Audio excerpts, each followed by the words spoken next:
हरे कृष्णा। आज हम देखेंगे भगवद गीता का 3रा अध्याय का 6वां श्लोक।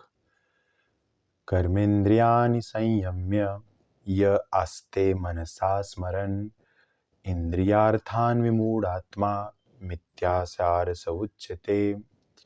तो ये श्लोक का अर्थ है कि एक व्यक्ति या आत्मा जो है अपने शरीर के द्वारा तो मतलब उसको जो कर्मेंद्रिय है बाहर के नाक कान आँख ये सब, तो इसको तो उसने नियंत्रित किया है, लेकिन मन के द्वारा अंदर विषयों का चिंतन चलता रहता है। तो उसके लिए क्या करे? उसको तो यही कहा गया है कि हाँ कब भाई वो बाहर से तो सब कुछ कर रहा है लेकिन अंदर उसकी इच्छा है बहुत और वो ऐसे कार्य करता भी है, तो वो एक मिथ्याचारी है। तो इससे कुछ हम क्या सीख सकते हैं कि जैसे हम अलग अलग भक्ति करने के जो प्रयास हैं, भक्ति के जो अंग हैं, हमारा जप है, पूजा है, साधना है ना, हम भगवान की आरती उतारते हैं, ध्यान करते हैं बहुत सारे लोग, तो इसमें एक्सटर्नली सब चीज़ें करते हैं, लेकिन अगर उद्देश्य पता नहीं है, इसका ध्येय, इसका पर्पज़ पता नहीं है, तो ये एक दिन ये बोर्डम लगने लगता है कि भाई ये जब करना है, क्यों करना है पता नहीं है।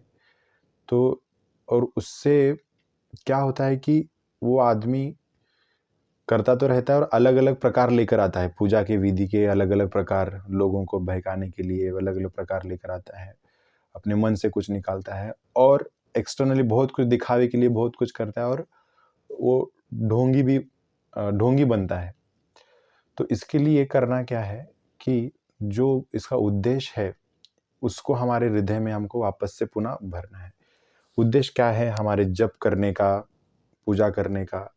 उद्देश्य यही है कि कृष्ण की हम सेवा चाहें, कृष्ण को प्रेम चाहें, हम भक्ति चाहें। तो ये अगर अंदर हमने भर दिया कि भाई मैं जो जप कर रहा हूँ, मैं पूजा कर रहा हूँ, वो कृष्ण प्रेम प्राप्ति के लिए कर रहा हूँ या हमारी चेतना को शुद्ध करने के लिए कर रहा हूँ, जहाँ पे मेरा और कृष्ण का संबंध हो, तब हमको वो वास्तविक आनंद आने लगेगा।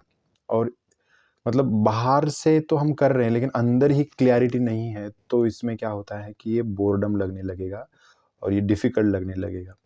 लेकिन अंदर उद्देश्य क्लियर है कि भाई ये मुझे शुद्धिकरण के लिए और कृष्ण को प्राप्त करने के लिए करना है। और उस समय ऐसी समझ लेकर, ऐसी अंडरस्टैंडिंग के साथ अगर हम जप करते हैं, तो जो जप में आनंद आएगा, कृष्ण का हमें अनुभव होगा, कृष्ण के नाम का, कृष्ण की पूजा करने के लिए हम लालायित हो जाएंगे।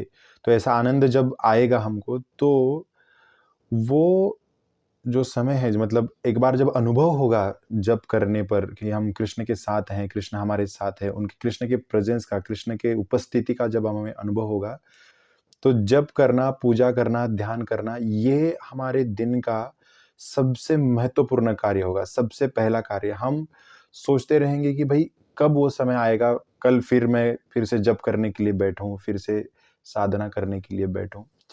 तो यहाँ पर तो इस श्लोक में कहा गया है कि मतलब कैसे खाली एक्सटर्नली तो नियंत्रित है व्यक्ति, लेकिन अंदर से सोच रहा है मन में कि भाई, या कर भी रहा है कुछ गलत कार्य, तो उसको क्या करना है, अंदर में चेक करना है, फिर से कृष्ण को प्रार्थना करनी है, भाव चेक करना है, और हमारे शुद्धिकरण के लिए और कृष्ण की प्रसन्नता के लिए, कृष्ण को पाने के लिए हम ये सब कर रहे हैं। तो इस भावना के साथ अगर हम जप करेंगे तो वो दिन आएगा और हम अनुभव भी कर पाएंगे, और एक बार अनुभव होगा तो हम उसी क्षण के लिए लालायित रहेंगे कि मैं हमेशा जप करता रहूं, कृष्ण के साथ रहूं, कृष्ण।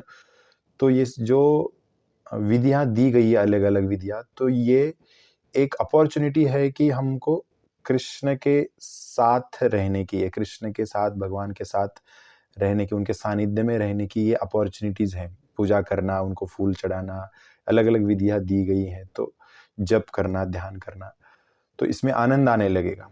अगर उद्देश्य क्लियर नहीं है तो हम इसको बोर्डम महसूस करने लगेंगे। तो आनंद चाहिए तो हमको उद्देश्य क्लियर करना होगा कि मैं कृष्ण की सेवा में लीन होना चाहता हूँ, मैं कृष्ण की सेवा चाहता हूँ और मेरे हृदय का शुद्धिकरण चाहता हूँ। हरे कृष्ण।